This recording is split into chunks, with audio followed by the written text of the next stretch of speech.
출발 성공투자 후반부 당잠사로 이어가겠습니다. 안녕하세요. 어이재입니다. 안녕하세요. 전채린입니다. 한 주의 시작 활기차게 출발을 해볼 텐데요. 일단 지난 금요일 뉴욕장 흐름 복기를 해보겠습니다.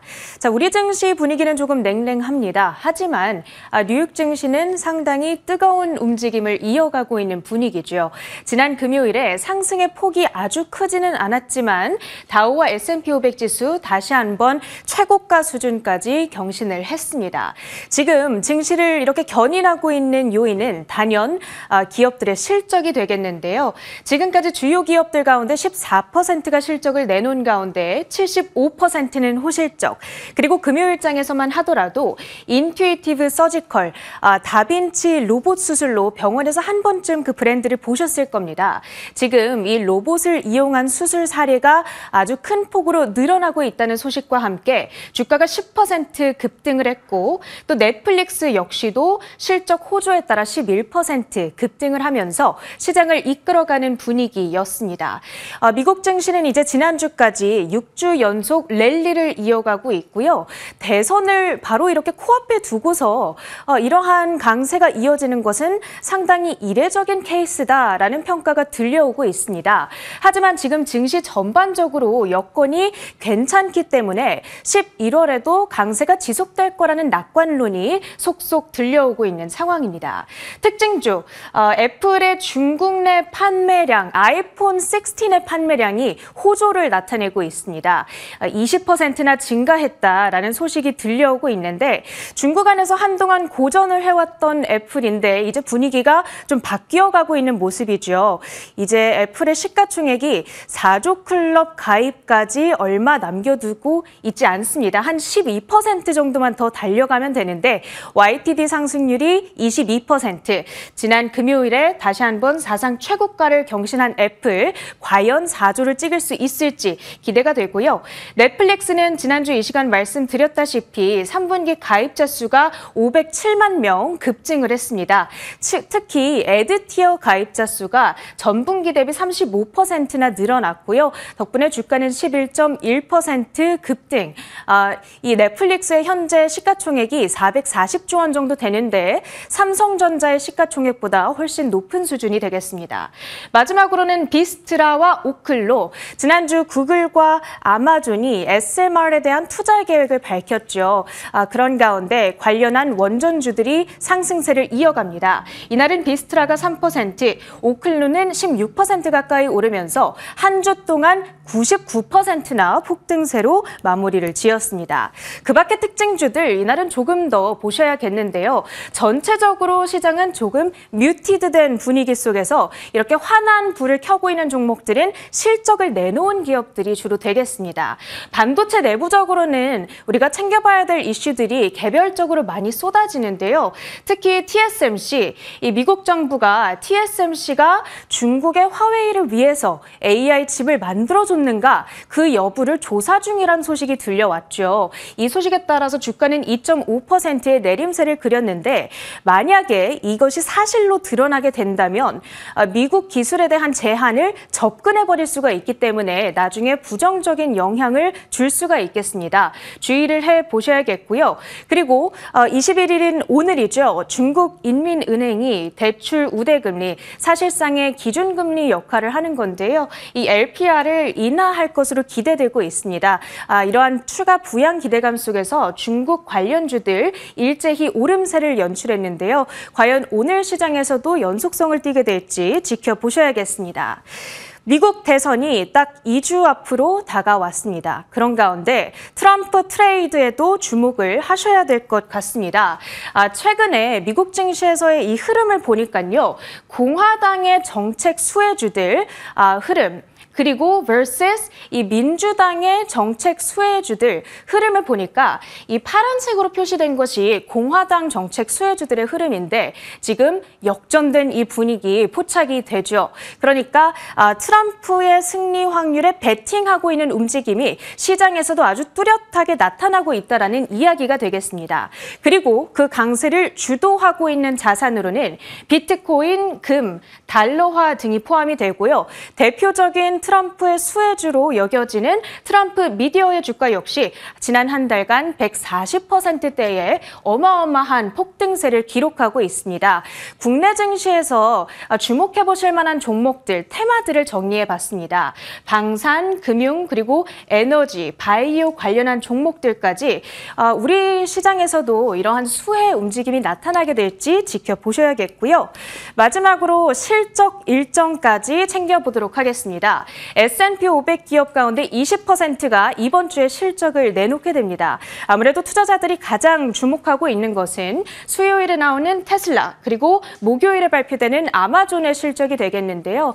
시장의 전체적인 분위기를 좌우할 수 있을 정도의 영향력을 갖고 있고, 별도로 빅테크주들의 실적은 이 아래쪽에 따로 정리를 해봤습니다. 이들이 향후 AI 관련 투자 규모에 대해서 어떠한 발언을 내놓느냐에 따라서 엔비디아의 주가가 움직일 수 있다는 점까지 염두에 두셔야겠습니다. 국내 전략 챙겨보시죠. 중요하게 볼 내용들이 참 많습니다. 시간 관계상 조금 더 빠르게 좀 체크를 해볼 텐데요. 이번 주 역시 실적과 미국 대선을 앞둔 영향력 중요하겠습니다. 지난 금요일에는요, 일단 양시장이 많이 무너지면서 마감을 했습니다. 너무한데 싶을 정도로 저점까지 밀리는 그 힘이 굉장히 좀 강했었죠. 외국인도 자금 다 빠져나갔고요. 거래소 쪽에서만 사흘 동안 외국인들 적극적으로 팔았습니다. 1조 5천억 원의 자금이 현물 시장에서 빠져나갔고요. 반도체 세 종목 삼성전자, SK하이닉스, 한미반도체가 끌어내리면서 2,600선 다시 밑돌고 있습니다. 하이닉스도 지금 반도체 소부장 안 좋죠. 바이오도 이날은 고점에서 흔들린 종목들이 꽤 있었습니다. 2차 전지 연일 안 좋습니다. 750선에서 거래 마친 상황. 환율 같은 경우에는 지난 목요일장 그 이후에 금요일 장중까지도 원달러 환율 강세 움직임이 좀 포착이 되기도 했는데요. 막판까지의 움직임을 놓고 봤을 때에는 결국은 저녁쯤에는 하락으로 마감된 상황입니다. 반도체 내린 것이 지수 하락에는 가장 큰 이유였고요. 반면에 바이오 그 안에서도 선별적인 강세는 이어졌는데 WHO의 또 다른 팬데믹이 다가올 것이고 그 파급력 클 것이다 라는 경고, 엠폭스 환자가 아프리카 쪽에서 굉장히 급증하고 있다는 내용, 비만 치료제인 위고비의 열풍 계속되면서 바이오 관련 종목들을 자극했습니다. 경영권 분쟁 소식에 개별적으로 한미약품과 한미사이언스의 급등도 이날의 이슈였습니다. 금융, 통신주의 경우에는 지수 하락 속에 방어주로서의 피난처 역할을 해주기도 했고요.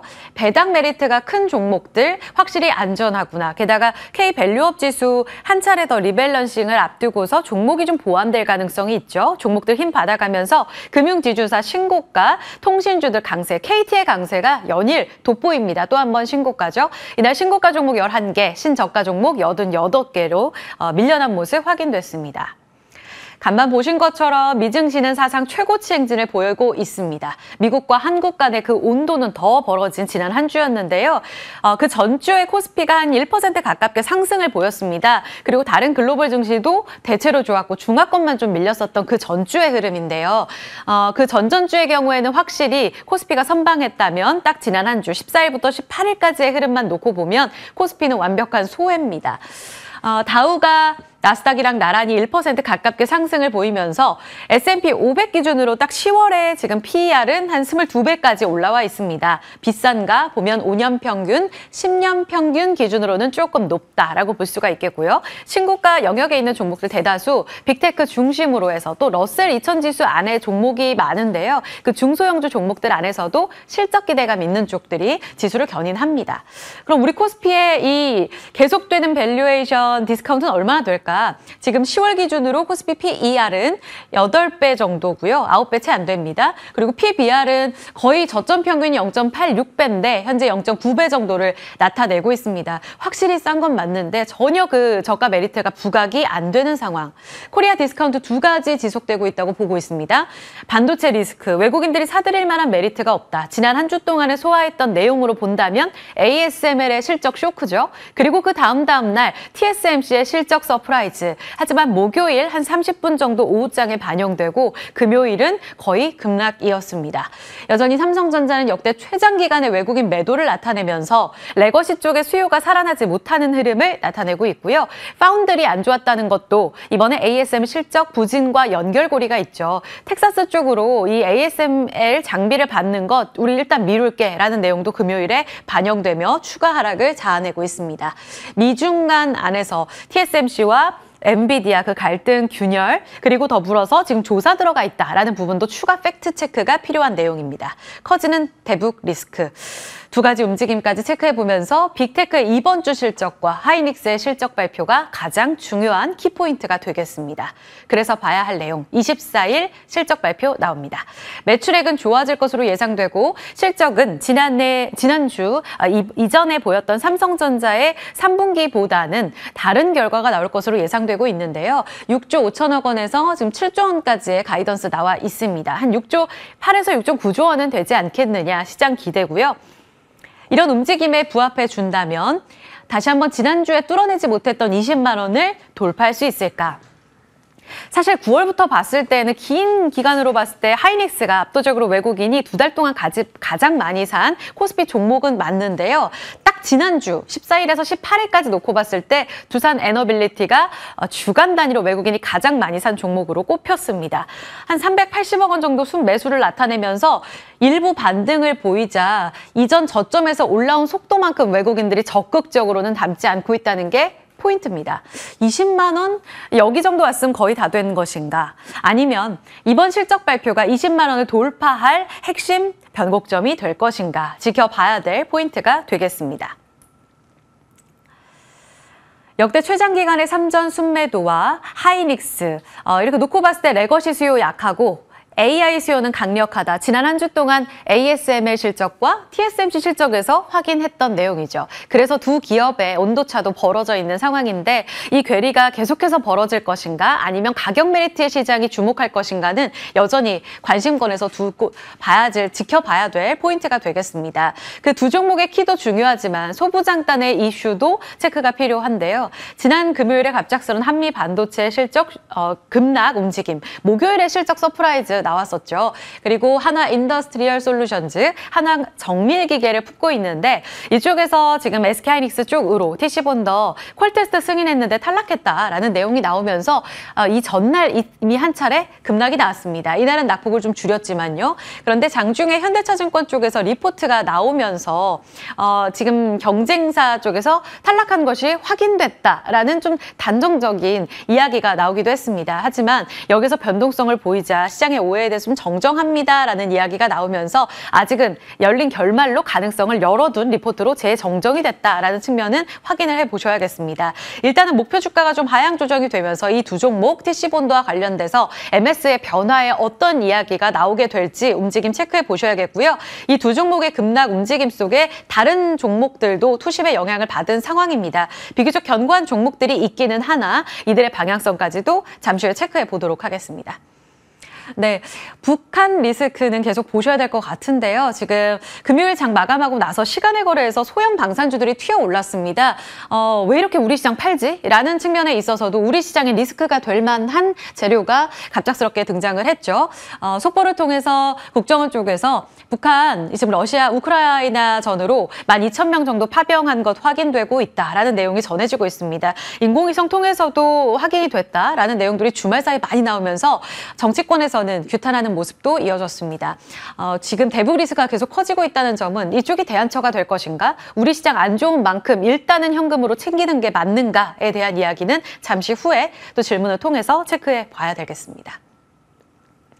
WTI가 지금 중동 리스크 때문에 잠깐 반등을 줬다가 결국은 수요 약화 쪽으로 가닥을 잡아가고 있습니다. 가자 휴전 기대감도 반영되고 있고요. 그런 측면에서 봤을 때 WTI는 약해질 가능성이 확실히 큰데요. 이에 따라서 항공주들은 틈새 전략을 세울 수 있지 않을까. 저희 개장 중계 때 차영주 경제연구소장께서 이야기했던 종목이 또 대한항공이었어요. 지난 한 주 동안에 7% 가깝게 반등을 줬거든요. 지금 다른 항공주들에 대한 기대치는 증권가에서 크지가 않습니다. 다만 대한항공은 압도적인 1위의 지위 지위를 확인하는 실적이 나올 거다. 체크해 봐야겠고요. 주간 단위로 봤을 때 국내 기업들이 대거 실적 발표 내놓고요. 내일은 현대차의 인도법인 상장까지 두 가지 이슈 좀 체크가 필요하겠습니다. 오늘 중국의 대출 우대금리 발표되는데 지난주에 인민은행 총재가 인하 예고했거든요. 이 내용 우리 영향받을 수 있을까요? 체크 확인해 봐야겠습니다. 자, 이렇게 당잠사 브리핑은 좀 점검을 해봤고요. 시장 분위기 보면서 Q&A 이어가겠습니다. 먼저 지수 분위기입니다. 코스피는 강보합권, 코스닥은 약세 출발 예상되고 있습니다. 지수 엇갈릴 것으로 보이는데 그래도 코스피는 반등에 나설 것으로 예상이 되네요. 일단 반도체부터 여쭤보겠습니다. 차영주 ISET 경제연구소장께 질문 드려봅니다. 소장님. 하이닉스, 삼성전자 계속해서 벌어질지 사실 지난 금요일엔 다 같이 급락하는 모습이 확인이 됐거든요. 이번 주 하이닉스 실적 발표 있는데요. 방향성은요? 아무래도 뭐 삼성전자와 하이닉스와의 동조화 현상이 나타나기는 현실적으로 좀 어렵다라고 봐야 되겠죠. 많은 분들이 삼성전자에 대한 좀 불안감 거치고 있는 건 사실인데 일단 삼성전자에 대한 어떤 요즘 뭐 안 좋은 소식들 이거와 주가는 좀 조금 다르다라고 말씀드릴 수가 있겠습니다. 삼성전자에서 현재 중요한 키는 현재 5만 원대 후반에서 버텨줘야 되는 게 첫 번째고요. 여기 버텨주게 된다라면 현재 지금 미국의 이제 대선이 얼마 안 남았죠. 그 이후에 외국인들의 방향성 이런 것들이 정해지면서 수급이 들어오게 된다라면 삼성전자는 뭐 언제 그랬냐는 듯이 슈팅할 가능성이 있습니다. 그러니까 삼성전자가 기대할 수 있는 것은 결국 수급놀이로밖에 이해할 수 없다라고 뭐 인정해야 되겠죠. 반면에 하이닉스는 그렇지 않습니다. 수급이 빠지면 오히려 기회죠. 수급이 빠질 때마다 기회이고 모아가야 되는데 일단 이번 주에는 20만 원 테스트 기간에 들어갈 것으로 보여집니다. 실적이 아무리 좋다 하더라도 지난번 20만 원대 갭으로 떴다 갭으로 내려왔기 때문에 뭐 저희 MTN에서 제가 그 20만 원에서 이제부터 가는 거 아니냐라는 질문에 매도를 과감하게 말씀을 드렸고 그게 다시 15만 원까지 떨어진 거 아니겠습니까? 일단은 저는 뚫을 것이라고 보여집니다. 하지만 쉽게 뚫어내진 못할 겁니다. 그래서 이번 주에 하이닉스에 대한 상대 강도가 얼마큼 강한지 그것을 테스트하는 단계다. 보유자 영역분들은 보유 영역이고요. 신규 매수하실 분들은 일단 20만 원 돌파할 때 신규 매수 지점이다. 이렇게 말씀드리도록 하겠습니다. 오히려 20만 원이 새로운 중심점이 됐군요. 이 움직임 체크해 봐야겠습니다.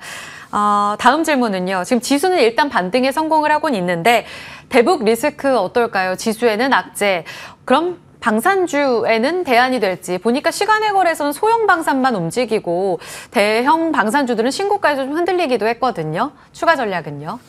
근데 이거는 우리가 해외에서의 어떤 그 군사적 리스크하고는 좀 별개로 보셔야 될 것 같습니다. 이게 지금 현재 뭐 북한군이 현재 지금 러시아에 파병된 것으로 기정사실화돼 있는데 이게 이제 우리한테는 정치적인 입장이지만 우리한테 국지전이 발발할 가능성이 발발하면 큰일 나죠. 이거는 뭐 방산주가 올라가는 게 아니라 우리가 주식시장이 박살나는 거기 때문에 지금 이제 우리나라 소형주들이 도식적으로 올라간 겁니다. 북한에 대한 어떤 리스크가 커지니까 투자자들이 머릿속에 있죠. 그럼 뭘 봐야 된다? 빅테크 스택 뭐 이런 거죠. 그러니까 그런 것들이 올라갔었다라는 거죠. 지금 현재 시세를 보게 된다라면 그렇게 시세가 강하지 않습니다. 전 투자자들이 점점 현명해지고 있다라고 보여지고요. 우리가 정보가 불안정할 때, 그러니까 시간에라는 정보가 불안정할 때는 주가가 움직일 수 있긴 하겠습니다만 이 정보가 이미 많은 분들이 분석을 하고 냉정하게 봐서 이 문제가 오히려 우리한테 다양한 곳곳에서 암세포처럼 악재로 작용할 겁니다. 러시아의 대북 제재 문제, 우리가 러시아와 교역하고 있는 기업들 이런 것들이 오히려 악재로 작용할 수 있지만 이것을 호재로 해서 한다?